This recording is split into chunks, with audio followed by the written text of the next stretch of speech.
You know, the tomato is by far the most popular vegetable in our home vegetable gardens. And there's a number of reasons for that. The tomato is a very, very versatile plant. It is one that is well adapted throughout all of Oklahoma, and in fact throughout all of America. It is also a plant that's very nutritious, very high in vitamins and minerals, and a plant that you can do a lot of different types of culinary things with in the kitchen, as not only eating fresh and in fresh sauces, but also preserving as well. This vegetable's popularity also, I think, is attributed partly to the fact that many people are actually tired of the tomatoes that they get perhaps in the supermarket throughout the wintertime. They're not a fresh vine-ripened tomato, so they're really eager for the taste of a good, fresh, vine-ripened tomato from the home vegetable garden or from the farmer's market. You know, the tomato is second only to potatoes as the highest consumed vegetable and per capita consumption in America. And in fact, if you look at tomatoes and tomato products, such as ketchup, tomato sauces, tomato juices, it is consumed more per capita in the United States than any other vegetable. So it is a very, very popular vegetable. And even though we're really in the middle of the hottest part of the summer here in Oklahoma, you can see our tomatoes here at Oklahoma Gardening are still doing quite well. So I want to give you a few tips today on what you can do in your own home garden to maintain season-long production if you're having a little trouble with your tomatoes now. First of all, notice on our tomatoes here, we have planted them in the ideal location. Tomatoes like to be in full sun, at least 6 to 7 hours of sun a day, because they do thrive in high light and well open areas. Also, we have paid attention to such things as staking the tomato. Our tomatoes have been placed in a concrete reinforced wire made into a cage, and because of the weight of the tomato and the size of the tomato vine on windy days, these could easily be tipped over. And so we have come in and staked these with a metal T-post commonly used in fence, but any good heavy stake just to give some stability to this cage will work. This is important to keep them upright like this because, again, it is what the tomato likes. It allows good air circulation, it allows good light penetration throughout the plant, and this really reduces the amount of diseases that we have to contend with. Another tip on keeping your tomatoes producing throughout the season is to be sure to keep them harvested. You know, oftentimes we have a lot of tomatoes on the vine at one time, but if we keep those tomatoes harvested at the appropriate time, that tends to really just increase and enhance and encourage production rather than allowing those tomatoes to stay on the vine and to deteriorate. That helps to shut down the hormone balance in the plant that will initiate flowering. This time of the year when the heat is high, many of our tomatoes might not be a bright red color like we like because of the high temperatures and the fact that it interferes with the lycopene development in the plant. And so you could easily come in and pick your tomatoes just at the time they're beginning to turn. Actually, this one's a little bit late to pick, but just as they begin to turn pink, you can bring those in, put them on the counter inside, allow them to ripen in a more milder temperature, and they will develop that nice bright red color. Also, to maintain season-long production, you'll want to be sure that you pay attention to adequate moisture and to mulching your plants. Moisture is best maintained through some sort of a system that puts moisture on the soil rather than on the plant. This also helps prevent diseases. So if you can have a drip or a trickle irrigation or some method of watering around the roots of the plant and water just the plant roots instead of the plant foliage, that's ideal. Also, mulching the plant to keep soil from splashing up on the bottom part of the plant that will help spread insects and diseases, particularly diseases, and also to help cool and maintain moisture in that soil is ideal.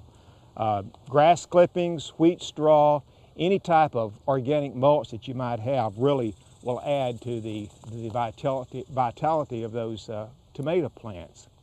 Another good tip for maintaining season-long production, of course, is to monitor for insects and diseases.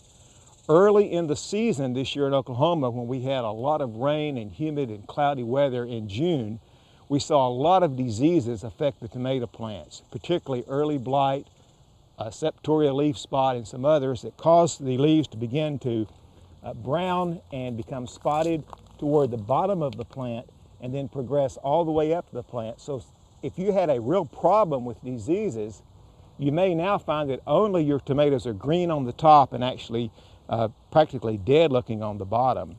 And later on we'll give you some tips on how to maybe correct that. But other problems you want to watch for right now on the tomatoes, of course, are spider mites. Spider mites are a major problem when the heat gets to really cranking up in Oklahoma. Spider mites are somewhat difficult to control if you let them get out of hand. But we do have some spider mites on this plant. Notice the sort of the sandblasting effect, the almost bronzy looking appearance of the leaf. And then on the back of it, you can see many times some small amounts of webbing and other types of little residue that the spider mite has left. If spider mites have really not gotten out of control, you can simply wash these plants off good with a water hose to wash the mites off. But if they really get out of control, you'll want to use a good miticide on the plants. Also, we find that when the weather really gets hot and temperatures get above 95 during the daytime, oftentimes our tomatoes simply won't set fruit. And so that's why in your own garden you may think, well, my plants are flowering, but I have no small tomatoes on there. One of the things that we can notice on the tomato is if you look at the tomato vine, you'll see where the little cluster of flowers were, and then they have simply just dropped off. That is simply an environmental thing. We really can't do too much about it until our temperatures tend to get a little bit milder, except there are some cultivars or varieties that are less resistant to flower drop with high temperatures than others. For example, the early girl, which is a tomato that sets fruit early in the season, seems to be somewhat less resistant to this heat damage. So there are many things that you may want to do as far as paying attention to watering, pay attention to fertilizing, pay attention to mulching, to staking, to provide good air circulation and light to keep those tomatoes going throughout the season. But if your tomatoes really look tired and stressed out, and you have a very little amount of foliage compared to the size of your plant right now, you might do something to rejuvenate those plants to bring them back into production in the fall. Now on these, we really don't have to do this because they're already very healthy plants that are going to carry us into the fall. But if yours are really looking tired, you can simply come in with some pruners or clippers and just clip the ends of those plants back, such as this. Clip a good portion of them back, give them a good fertilization with a nitrogen fertilizer, at least 20% nitrogen fertilizer, water them well, and I think you'll see a lot of new foliage begin to come out.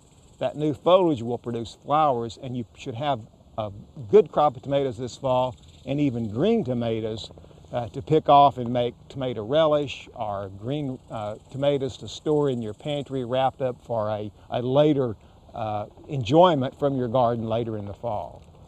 Well, we hope that the tomatoes in your own home garden are looking as good and healthy this late in the season as ours are here at Oklahoma Gardening.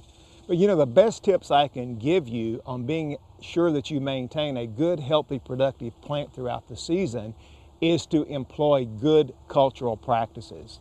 You know, we use very little to no insecticides, fungicides, any type of pesticide or fertilizers in our vegetable garden here at Oklahoma Gardening. Instead, we rely on high organic matter soils, the appropriate varieties, and good cultural practices such as proper location, proper nutrition, good watering practices, and all those things that contribute to a healthy, productive plant.